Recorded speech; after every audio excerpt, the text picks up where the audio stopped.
नमस्कार, अपना प्रदेश उत्तर प्रदेश उत्तराखंड देख रहे हैं आप। मैं हूं आपके साथ पूजा मोहन पांडे। खबरों की शुरुआत करते हुए सबसे पहले आपको बता दें कि उत्तर प्रदेश के सीएम योगी आदित्यनाथ गोरखपुर के 3 दिवसीय दौरे के दौरान सीएम योगी ने रोजाना की तर्ज पर ही आज भी जनता दरबार लगाया था, जिसके बाद उन्होंने गौशाला में जाकर के गौ सेवा करी। तो वहीं इसके बाद सीएम योगी ने सिद्धार्थनगर का दौरा किया, जहां पर उन्होंने निर्माणाधीन मेडिकल कॉलेज, हेलीपैड और सभा स्थल का निरीक्षण किया। इस दौरान सीएम अधिकारियों के साथ बैठक भी करते नजर आए। सिद्धार्थनगर में तैयारियों का जायजा लेने के बाद सीएम योगी ने अयोध्या का दौरा किया। इस दौरान उन्होंने एमबीबीएस के छात्रों से मुलाकात भी करी है अयोध्या में। इसके साथ ही वो रामलला और बजरंगबली का दर्शन करते भी नजर आए हैं। तस्वीरें 3 हैं आपकी टीवी स्क्रीन पर। गोरखपुर में जनता दरबार की दूसरी तस्वीर सिद्धार्थनगर में, जब वो मेडिकल कॉलेज का निरीक्षण करने के लिए पहुंचे थे। तीसरी तस्वीर अयोध्या में स्वागत की।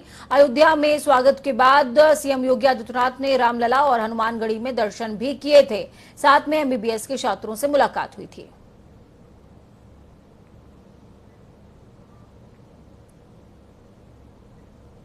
प्रधानमंत्री नरेंद्र मोदी का सिद्धार्थनगर में प्रस्तावित 30 जुलाई का कार्यक्रम फिलहाल स्थगित हो गया है। पीएम अब मेडिकल कॉलेज के नेशनल मेडिकल कमीशन के निरीक्षण और मान्यता मिलने के बाद इसका लोकार्पण करेंगे। सिद्धार्थनगर में अक्टूबर तक मेडिकल कॉलेज शुरू हो जाएगा। 300 बेड तैयार हैं और 100 छात्रों की पढ़ाई शुरू होगी। आपको बता दें कि प्रदेश के 9 जनपदों में 9 नए मेडिकल कॉलेजों का लोकार्पण होना है। इंडियन मेडिकल काउंसिल टीम के निरीक्षण के बाद पीएम मोदी मेडिकल कॉलेज का लोकार्पण करेंगे। यानी कि अभी फिलहाल के लिए स्थगित हो गया है, लेकिन रद्द नहीं हुआ है। इसके लिए प्रधानमंत्री से अनुरोध किया भी जाएगा।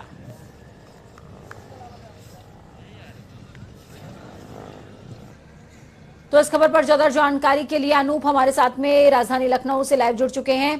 प्रधानमंत्री का दौरा था 30 जुलाई को अनूप, लेकिन फिलहाल वो स्थगित कर दिया गया है। अब कहा जा रहा है कि इन तमाम मेडिकल कॉलेजेस की जब मान्यता हो जाएगी तब दौरा होगा। देखिए पूजा, उत्तर प्रदेश में लगातार सरकार कोरोना से तीसरी लहर या फिर जिस तरीके से कोरोना प्रकोप उत्तर प्रदेश से जमाया था, स्वास्थ्य विभाग लगातार मजबूत हो रहा है। इसी क्रम में जिस तरीके से उत्तर प्रदेश में 9 जो मेडिकल कॉलेज नए उनका लोकार्पण होना था, तो ऐसे में प्रधानमंत्री देश के उनको 30 जुलाई को सिद्धार्थनगर आना था। लेकिन यहाँ पर मैं जो कि अधिकारियों की लापरवाही मैं इसलिए कह रहा हूँ क्योंकि जिस तरीके से उनका प्रस्तावित था, दौरा प्रस्तावित था, उसके बाद वहां से अनुमति मिल गई और अब जाके जानकारी मिल रही कि उस एमसीआई से अनुमति ही नहीं मिली थी उन 9 मेडिकल कॉलेजों को। अब इसमें ये देखा जा रहा है कि करीब अगली मतलब माह में, अगस्त में कोई भी डेट मिल सकती है। प्रधानमंत्री से अनुमति मांगी जाएगी कि अगस्त माह में कोई डेट निर्धारित करें जिसमें आकर के वो उत्तर प्रदेश में 9 मेडिकल कॉलेज का यहाँ लोकार्पण करें। लेकिन जिस तरीके से आज वहां पर मुख्यमंत्री पहुंचे और उसके बाद फिर अचानक जो दौरा स्थगित किया गया, ये कहीं ना कहीं इसमें लापरवाही अधिकारियों देखी जा सकती है पूजा, क्योंकि अगर प्रधानमंत्री का समय मिलता है, ऐसे में कहीं ना कहीं अगर व्यवस्थाएं नहीं हो पाती हैं, काफी लंबे समय से प्रस्तावित था कि 30 जुलाई को प्रधानमंत्री सिद्धार्थनगर आएंगे और वहां पर जो तैयारियां चल रही थी, मेडिकल कॉलेज के जो डॉक्टर्स हैं या फिर स्टाफ है या फिर जिला प्रशासन है, लगातार तैयारी कर रहा था। अचानक इस तरीके से जानकारी मिली कि एमसीआई से अनुमति नहीं मिली, इस वजह से उनका जो दौरा प्रधानमंत्री का है स्थगित किया जाता है। पूजा, ठीक है, बहुत शुक्रिया अनूप हमारे साथ जुड़ने के लिए, अहम जानकारी ग्राउंड जीरो से साझा करने के लिए। तो आपको बता दें कि अब इन तमाम मेडिकल कॉलेजेस को जब मान्यता प्राप्त हो जाएगी तभी लोकार्पण होगा। खबरों में आगे बढ़ते हुए आपको बताएं, उत्तर प्रदेश विधानसभा चुनाव से ऐन पहले प्रदेश की राजनीति में ब्राह्मणों का मुद्दा आ गया है। ब्राह्मण कार्ड की एंट्री हो गई है। जहां एक ओर बसपा ब्राह्मण सम्मेलन करा रही है, तो सपा भगवान परशुराम की मूर्ति लगवा रही है। बीजेपी भी ब्राह्मणों को साधने की कवायद में कोर कसर नहीं छोड़ना चाहती, लेकिन कांग्रेस नेता प्रमोद तिवारी ने तीनों पार्टियों पर हमला करते हुए ब्राह्मण का अपमान किया था। सीधे रुख करेंगे अयोध्या हनुमानगढ़ी का, जहां पर मुख्यमंत्री पहुंचे हुए हैं। तो ये सीधी तस्वीरें आपकी टीवी स्क्रीन पर। मुख्यमंत्री योगी आदित्यनाथ हनुमानगढ़ी पहुंचे हुए हैं।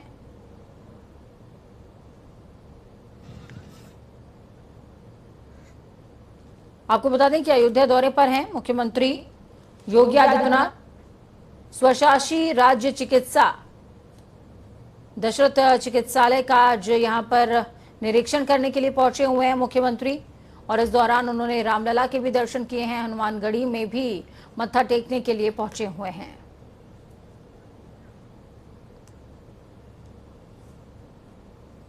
तो बेहद अहम है ये दौरा हनुमानगढ़ी का।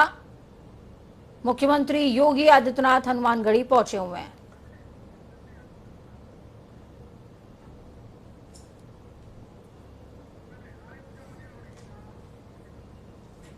तो वहीं यूपी में आगामी विधानसभा चुनाव को देखते हुए प्रदेश की राजनीति तेज हो गई है और हर पार्टी ब्राह्मणों को अपनी ओर करने के लिए एक दूसरे पर आरोप प्रत्यारोप लगा रही है, उनके हित की बात कर रही है। तो वहीं इस कड़ी में समाजवादी पार्टी ने ब्राह्मण नेताओं के साथ में मुलाकात करी है। अखिलेश यादव की अध्यक्षता में ये बैठक हुई, जिसमें ब्राह्मण समाज के उत्पीड़न पर चर्चा हुई और अखिलेश यादव ने ब्राह्मणों के उत्पीड़न पर चिंता भी जाहिर करी है। इस दौरान पार्टी ने 5 ब्राह्मण नेताओं की कमेटी बनाई, जो कि आंदोलन की रूपरेखा तय करेगी। संगठन को लेकर नियमित बैठक माननीय राष्ट्रीय अध्यक्ष जी से हम लोग आदेश निर्देश और मार्गदर्शन प्राप्त करते रहते हैं। समाजवादी पार्टी सभी समाज, वर्ग और धर्म की पार्टी है और उसमें ब्राह्मण समाज भी आता है, क्योंकि ब्राह्मण सदैव सचेतक रहा है। ब्राह्मण सदैव एक शिक्षक की भी भूमिका में रह करके, एक गुरु की भूमिका में रह करके समाज को दिशा देने का काम किया है। उस दिशा में भी उस समाज को भी समाजवादी पार्टी के साथ निरंतर जुड़ा रहा है। समाजवादी पार्टी ने निरंतर उसको सम्मान दिया है, भागीदारी दिया है। उनके बीच में भी हम लोग बहुत जल्द जाएंगे। तो इस खबर पर ज्यादा जानकारी के लिए अनूप हमारे साथ ग्राउंड जीरो से जुड़ चुके हैं। अनूप, क्या कुछ अपडेट है आपके पास? मनोज पांडे के अतिरिक्त और कौन इस बैठक में मौजूद था? देखिए पूजा, बीएसपी के बाद समाजवादी पार्टी खुले मंच पर आ चुकी है। आज जिस तरीके से समाजवादी पार्टी कार्यालय में अखिलेश यादव के सामने 5 नेताओं को बुलाया गया, जो समाजवादी पार्टी में ब्राह्मण चेहरा हैं, मनोज पांडे की बात करें या फिर सनातन पांडे की बात करें, माता प्रसाद पांडे जो पूर्व विधानसभा अध्यक्ष भी रह चुके हैं, अभिषेक मिश्रा की बात करें, या इस तरीके से तमाम जो और भी नेता है उनको भी बुलाया जा सकता है। 5 नेताओं की जो आज कमेटी बनाई गई है, ये ब्राह्मण चेहरा उत्तर प्रदेश में जो जिन ब्राह्मणों पे अत्याचार हुआ है, दबाया गया है, शोषित हैं, या फिर जिन बीजेपी सरकार में जो परेशान हुए हैं, उनके पास जाकर के अपने समाज में सम्मेलन करके उन ब्राह्मणों को एकत्रित करेंगे और समाजवादी पार्टी में जोड़ने का काम करेंगे। इनकी जिम्मेदारी 5 लोगों की सौंपी गई है। लेकिन पूजा, आपने देखा होगा कि ब्राह्मणों की जो राजनीति है वो कानपुर से शुरू हुई थी, बिकरू कांड से, और लगातार सब पार्टियां आज जो वरिष्ठ नेता हैं कांग्रेस के प्रमोद तिवारी, उनका भी ट्वीट आया है ब्राह्मणों को लेकर के। तो लगातार जो पार्टियां हैं, चाहे समाजवादी पार्टी की बात करें या फिर बीएसपी की बात करें या फिर कांग्रेस की बात करें, बीजेपी लगातार प्रयास कर रही कि कहीं ब्राह्मण जो सोशल मीडिया पर जिस तरीके से अफवाहें चली थी कि ब्राह्मण सरकार से नाराज है, उसको मनाने का काम कर रही, संगठन में मजबूत दावेदारी दे रहे हैं। तो वही जो विपक्ष है लगातार कोशिश कर रहा है कि ब्राह्मण जो राजनीति का किंग माना जाता है वो अपने खेमे में लाने की कोशिश कर रहे हैं। बिल्कुल, और इस बात का इतिहास गवाह है कि 2007 में जिस तरीके से बसपा का साथ ब्राह्मणों ने दिया और सत्ता बनवाई, वही इतिहास हर पार्टी दोहराना चाहती है। बहुत शुक्रिया अनूप, हमारे साथ जुड़ने के लिए, अहम जानकारी ग्राउंड जीरो से साझा करने के लिए। खबरों में आगे बढ़ेंगे और आपको बताएंगे कि ब्राह्मण के अतिरिक्त भी एक वर्ग है जिसको साधने की कवायद सभी दलों में जारी है। उत्तर प्रदेश में आगामी विधानसभा चुनावों को लेकर कांग्रेस पार्टी भी लगातार एक्शन मोड में है। ऐसे में चुनाव में जीत हासिल करने के लिहाज से कांग्रेस पार्टी ने पार्टी कार्यालय पर जातीय सम्मेलन आयोजित करवाया। इस दौरान पार्टी कार्यालय में प्रजापति, कुम्हार, चित्रवंशी समाज के लोग मौजूद रहे हैं। इसके अलावा कांग्रेस प्रदेश अध्यक्ष अजय कुमार लल्लू भी मौजूद रहे। सम्मेलन के बाद अजय कुमार लल्लू ने बताया कि प्रदेश में कुम्हार और शिल्पकार के लोगों को बीजेपी में सम्मान नहीं दिया गया और कांग्रेस पार्टी सभी जातियों का सम्मान करेगी और करती है। प्रजापति समाज, जिसकी अपनी एक पहचान है, उन्होंने मिट्टी की बर्तन का एक स्वरूप देकर देश के लिए, प्रदेश के लिए अपना एक बहुत बड़ा योगदान दिया और ये शिल्पकार हैं। और निश्चित तौर से जब शिल्पकार किसी दल के साथ मजबूती के साथ आस्था व्यक्त करता है तो उस दल में भी मजबूती का प्रामाणिकता पूरी तरह दर्शाने का काम करता है। और मैं समझता हूं प्रजापति समाज आज बड़े पैमाने पर जिस तरह जोश उत्साह से लबरेज है, पूरे आशा आकांक्षा और विश्वास के साथ कांग्रेस के प्रति आस्था व्यक्त करते हुए तो वहीं गोरखपुर से बीजेपी सांसद रवि किशन ने विपक्ष पर जमकर हमला बोला है। रवि किशन ने न सिर्फ संसद के मानसून सत्र में विपक्ष के हंगामे को लेकर वार किया, बल्कि राहुल गांधी के आम वाले बयान पर भी पलटवार किया है। रवि किशन ने बीएसपी की ब्राह्मणों की राजनीति पर भी निशाना साधा। सुनिए। देखो, यही उन लोगों को सोचना चाहिए कि देश उनको कभी माफ नहीं करेगा। देश की जनता का पैसा है, हजारों करोड़ रुपया खर्च होता। सत्र चलता, कुछ अहम बिल थे, 31 बिल थे, मेरे प्राइवेट बिल थे, जनसंख्या कानून नियंत्रण बिल था, मंदबुद्धि के बच्चों के संरक्षण का बिल था, कलाकारों के लिए बिल था, लेकिन ये लोग चलने नहीं दे रहे हैं और देश उनको कभी माफ़ नहीं करेगा। ये बहुत ही गलत है। अचानक जब आप हार गए, वायनाड भाग गए, वायनाड में जाके वहाँ से चुनाव लड़े और अब आप साउथ की राजनीति में घुस रहे हैं, तो आप यहाँ के उत्तर प्रदेश वाले के आम उत्तर प्रदेश के लोगों के बारे में गलत बोलना या ये सारी चीज़ें बहुत अपवाद है, गलत है। ये विभाजन की राजनीति है। आम के बहाने विभाजन की राजनीति कर रहे हैं कि वहाँ के लोग अच्छे हैं, यहाँ के लोग अच्छे नहीं हैं। तो इससे पता चलता है, मैं यही कहूँगा राहुल बाबू, उत्तर प्रदेश के आम आपको पसंद नहीं है, उत्तर प्रदेश को कांग्रेस पसंद नहीं है, तो हिसाब बराबर है। जब से भारतीय जनता पार्टी की सरकार है, यशस्वी प्रधानमंत्री नरेंद्र मोदी जी की, पूज्य योगी महाराज जी की, जनता हम लोगों को संरक्षण मिला, हम लोगों का ख्याल किया गया। हम लोग की विचारधारा ब्राह्मणों की राष्ट्रभक्त की होती है। ब्राह्मण निस्वार्थ होता है, त्यागी होता है, ब्राह्मण में कभी स्वार्थ नहीं होता। और आज इसकी राजनीति इन लोग कर रहे हैं, आज इन लोग सभाएं कर रहे हैं। आज इनको सब अचानक, क्योंकि पता है 13% ब्राह्मण कितना।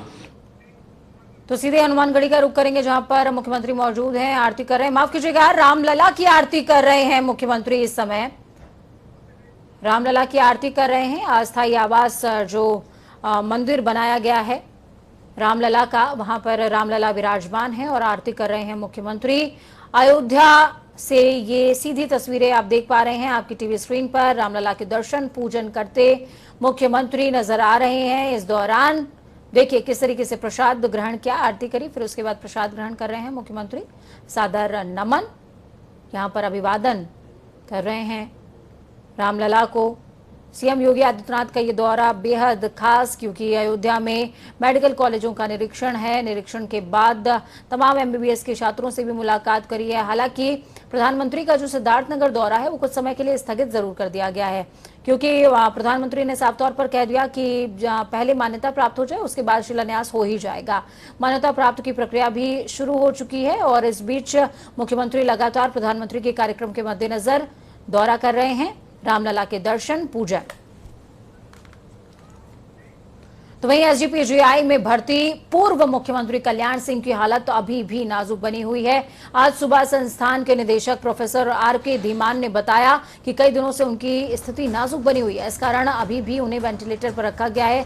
उनकी हर पल मॉनिटरिंग के लिए कई विभागों के डॉक्टर काम पर लगे हुए हैं। आपको बता दें कि कल्याण सिंह को गंभीर हालत में 4 जुलाई को संस्थान के सीसीएम में भर्ती कराया गया था। उनकी हालत में धीरे धीरे सुधार हुआ, लेकिन 17 जुलाई को सांस लेने में दिक्कत के बाद उन्हें नॉन इन्वेंसिव वेंटिलेशन पर रखा गया है। स्थिति और अधिक बिगड़ने के कारण उन्हें वेंटिलेटर पर रखा गया है। फूलन देवी के शहादत दिवस पर विकासशील इंसान पार्टी के कार्यकर्ताओं का समूह शहर में आयोजित कार्यक्रम में शिरकत करने के लिए पहुंचा था। आयोजित कार्यक्रम को स्थानीय जिला प्रशासन ने मंजूरी नहीं दी। स्थानीय पुलिस ने सभी कार्यकर्ताओं को एहतियातन रोक रखा है और वीआईपी के प्रवक्ता राजीव मिश्रा ने बताया कि 18 जिलों में पार्टी फूलन देवी की प्रतिमा की स्थापना करना चाहती थी, लेकिन प्रशासन ने उन्हें इसकी मंजूरी नहीं दी और एक जगह तो मूर्ति को जब्त तक कर लिया गया। उन्होंने कहा कि उनको बिना बताए हाउस अरेस्ट कर दिया गया।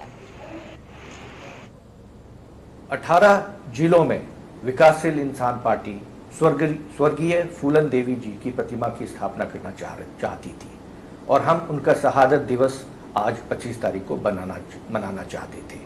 प्रशासन ने इसका आदेश नहीं दिया और विकासशील इंसान पार्टी ने बिल्कुल अपने कार्यक्रम को स्थगित करा। बिजनौर से शुरू होकर किसान ट्रैक्टर यात्रा आज सुबह मेरठ पहुंची और जिसके बाद गाजीपुर बॉर्डर के लिए रवाना हो गई। इस यात्रा में 500 किसान शामिल हुए हैं। किसान ट्रैक्टर और अपने निजी वाहनों में मौजूद रहे। तो वहीं बताया भी जा रहा है कि रात में किसानों ने मेरठ के बहसूमा स्थित फार्म हाउस में स्टे किया था।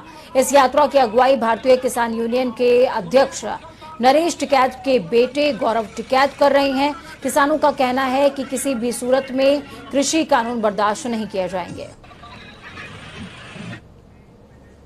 उत्तर प्रदेश में बाढ़ का कहर और खतरा बढ़ने लगा है।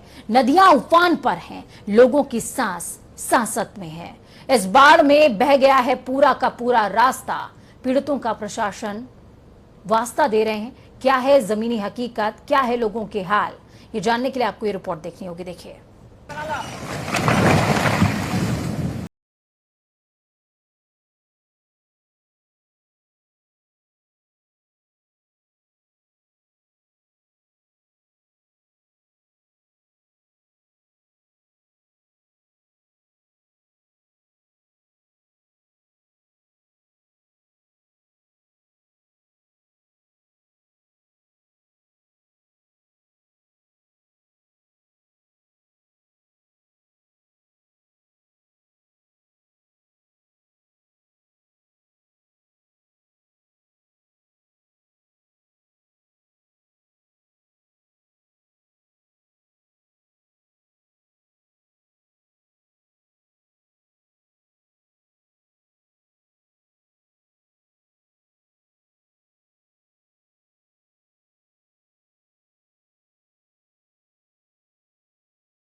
लड़का बच्चा डूब जाए, इतना तो सैलाब रहा है। और साहब यहाँ व्यवस्था कोई नहीं है, ना अपने यहाँ रास्ता दी गई है, ना कुछ है। बड़ी परेशानी पड़ता है। सर, शासन प्रशासन से कोई मदद मिल रही है आप लोगों को? कुछ नहीं मिल रही है साहब। हर साल यहाँ तो सर रहा था, गल्ला मिलता है साहब। नेता तो साहब बहुत आवत है, नेता एक से एक आवत है। वो हो जाएगा, वो हो जाएगा, हम लोग कोई है कह नहीं।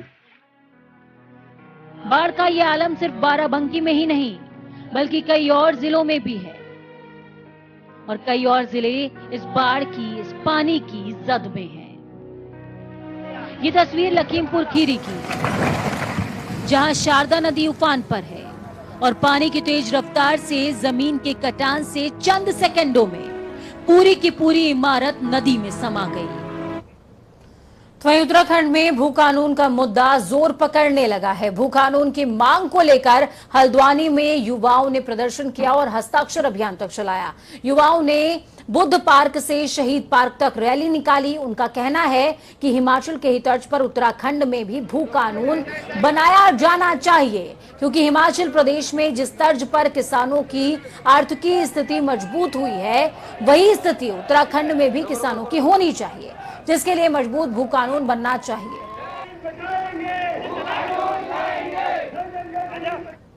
इस खबर पर ज्यादा जानकारी के लिए ग्राउंड जीरो से अजीत कंबोज हमारे साथ में जुड़े हुए हैं। अजीत, क्या कुछ अपडेट है ग्राउंड जीरो से? लगातार सरकार इस मुद्दे का निराकरण चाहती है, लेकिन ये मुद्दा खत्म होना नहीं चाहता।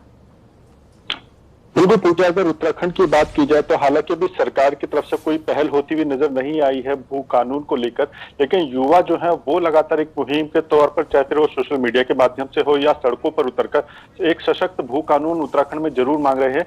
पिछले रविवार की अगर बात की जाए तो राजधानी देहरादून में, जो गढ़वाल का मुख्य केंद्र है, यहाँ पर भू कानून को लेकर एक अभियान चलाया गया। देहरादून के दिल घंटाघर पर यह पूरा अभियान चला, और आज की अगर बात की जाए तो हल्द्वानी में यह पूरा अभियान चला है। सीधे तौर पर युवा इसमें खास तौर पर नजर आए हैं। तो साफ है कि उत्तराखंड के युवा मजबूत भू कानून की मांग यहाँ पर कर रहे हैं। हालांकि ये कोई नई बात नहीं है कि भू कानून आज यहाँ पर मांगा जा रहा हो। राज्य गठन के बाद से लगातार भू कानून की मांग उठ रही है, फिर चाहे भाजपा की सरकार हो या फिर कांग्रेस की। लेकिन अब की बात की जाए तो इसमें एक बड़ा फीडबैक ये है कि इस बार युवाओं ने मोर्चा संभाला है और उनका साफ तौर पर कहना है कि उत्तराखंड को युवा मुख्यमंत्री मिले हैं, तो कहीं ना कहीं युवाओं की ये मांग भी पूरी हो सकती है। ठीक है, बहुत शुक्रिया अजीत हमारे साथ जुड़ने के लिए, अहम जानकारी ग्राउंड जीरो से साझा करने के लिए। पिछले कई दिनों से चल रही ग्रेड पे मामले ये मामला बढ़ने लगा है, ये मामला तूल पकड़ता जा रहा है। अब तमाम दलीलों और मान मनोबल के बावजूद उत्तराखंड पुलिस के परिजन ग्रेड पे के मसले पर गांधी पार्क में पहुंचकर पहले सांकेतिक विरोध प्रदर्शन करते नजर आए, फिर जमकर नारेबाजी भी उन्होंने की है।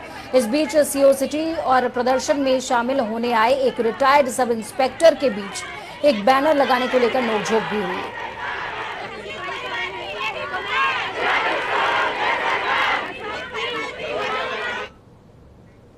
तो महोबा में मानवता को शर्मसार कर देने वाली घटना सामने आई।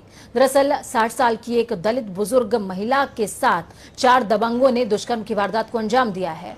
घटना को अंजाम देने के बाद दबंगों ने पीड़िता के गुप्तांग में लाल मिर्च पाउडर तक डाल दिया। सूचना मिलते ही मौके पर पहुंची पुलिस और पीड़िता को इलाज के लिए अस्पताल में भर्ती करवाया, जिसके बाद एसपी सहित आला अधिकारी अस्पताल पहुंचे हैं, पीड़िता से मुलाकात करी, बात करी। तो वहीं पीड़िता से पुलिस अधीक्षक सुधा सिंह ने खुद मुलाकात करते हुए पूरे मामले का संज्ञान लिया है। पीड़िता के बयान के आधार पर मुकदमा दर्ज हो गया है, तफ्तीश की जा रही है। हमें सोचना पड़ेगा कि हमारा समाज वाकई किस दिशा में जा रहा है। क्या हमें 4 महीने की बच्ची और 60 साल की बुजुर्ग पर तरस नहीं आता? वक्त छोटे से ब्रेक का, ब्रेक के उस पार खबरों का सफर लगातार जारी है।